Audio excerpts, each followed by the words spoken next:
दोस्तों अॼु जी पापनगर ड्रामे जी नई अपडेट में तव्हां सभिनी पहिरीं प्यारे खे ख़ुशि आमदीद। अॼु रिव्यू करण वारा आहियूं मेगा सोप सीरियल पापनगर अचण वारा एपिसोड ज़बरदस्त सनसनीखेज़ दिलचस्प थियण वारा आहिनि।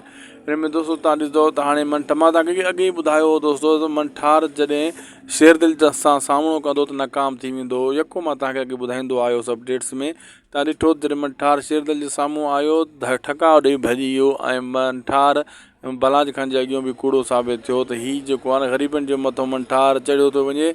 शेरदिल जे अॻियां भॼी जान छॾाई। हाणे मंठार जे लाइ इहा मुसीबत थी वई आहे शेरदिल खे कीअं मुंहुं ॾिए, कीअं इन खां पंहिंजो पलांद वठे। इज़त जो उनजो फालूदो थी चुको आहे। इन जे करे हाणे शेरदिल बि पंहिंजी होशियारी में आहे, पर मंठार बि पंहिंजो पलांद वठण जे लाइ कुझु बि कंदो, पूरी पंहिंजी कोशिशि कंदो। ऐं मंठार खे मथे में चकर आहिनि, मथे में फेरियूं आहिनि त हाणे मां छा कयां छा न कयां।